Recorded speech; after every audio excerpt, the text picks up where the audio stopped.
There were lawnmowers going literally all morning yet again, so I think the lesson is I need to stop filming videos on Tuesdays.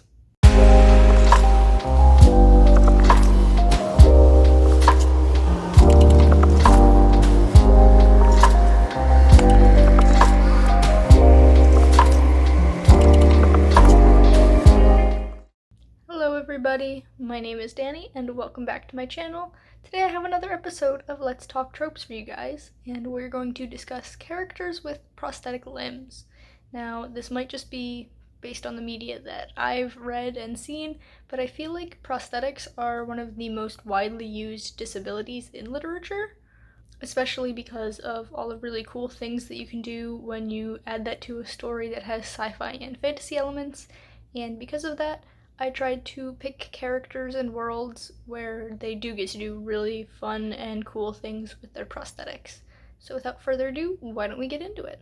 So the first character I want to talk about is actually Edward Elric from Fullmetal Alchemist.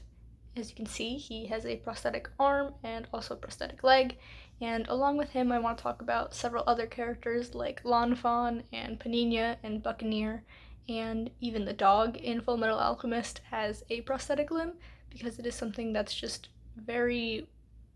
common in the show. There are many characters with prosthetic limbs, and I appreciate that because usually disabled characters, you get one in a story, or if you get more than one, they have different disabilities, and so you only get one view of the disability in the lens of that story. So the fact that this is such a varied thing in Fullmetal Alchemist was really cool. Fullmetal Alchemist is actually one of the best disability rep that I've ever seen in anything, and this is because it shows the characters thriving, even not, I don't want to say despite their disability, but also kind of because of it. Like, you have the characters that have these awesome prosthetics that do amazing things, but then it also shows the hardships of being disabled, which, as someone who is disabled, I appreciate that because it's not really something you see in stories a lot unless the disability is a main focus of the story. So you see characters go through these levels of pain, and you see the prosthetics break. For example, is one part Edward is at Fort Briggs, which is a military fort in this like wintry,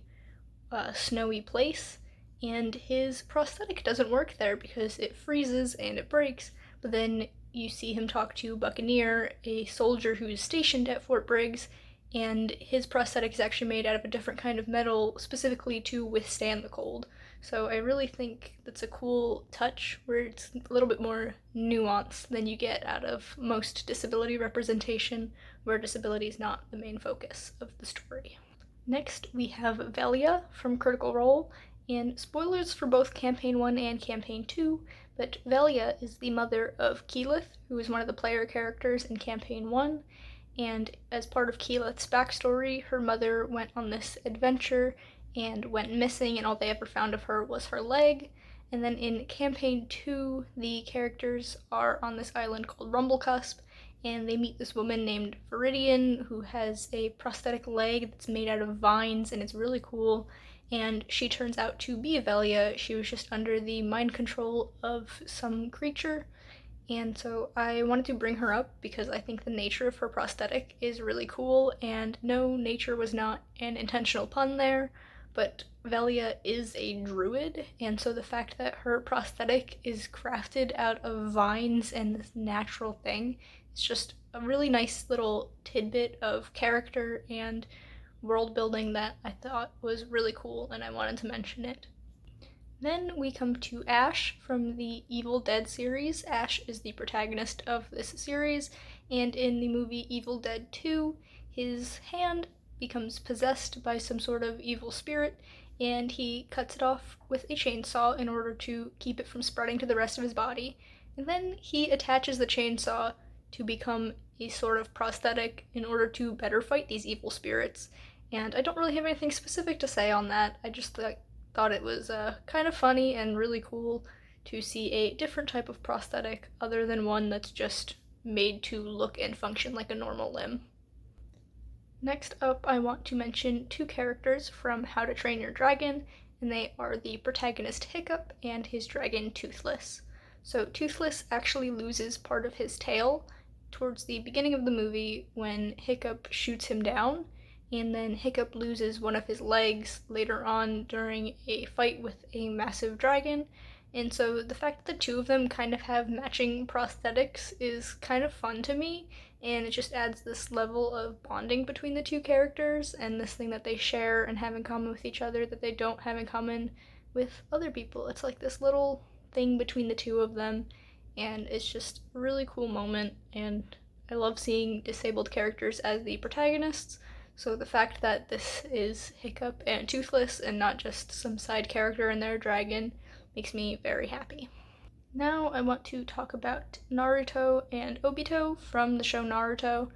and this doesn't happen until much later in the series, but Obito is a character we meet, and pretty much half of his body is made of prosthetics, and then towards the very, very end of the series, Naruto actually loses one of his arms, and then he gets a prosthetic in the post-show, and in the sequel Boruto he has this prosthetic arm. And I wanted to bring them up because the prosthetics that Naruto and Obito have are actually made out of human cells, cultivated from the first Hokage Hashirama, and that's because he had these really cool, strong powers, and then anyone who has these cells in them can get some of his powers. There are a couple of other people in the series who have Hashirama's cells in them, but they don't have prosthetics made out of them the way Naruto and Obito do, and so I just thought that was really cool. And I also wanted to mention the fact that Sasuke, the secondary main character, sort of, in Naruto, also loses one of his arms at the same time Naruto does, and he chooses not to have a prosthetic. So I really like how they did that because it shows that there's no one right way to be disabled, and that there are options available for everyone, and what works for one person probably won't work for another, and so you just have to figure out what you want to do with your body. And finally, I just want to bring up my own character, Juno, the protagonist of the Queens Quartet, which is the series that I'm currently writing. And this is definitely spoilery, but it's a spoiler that I'm willing to share on the internet right now. And so, following the events of the first two books in the series, we get to book 3, obviously, and Juno has to get a prosthetic leg because she loses one of her legs,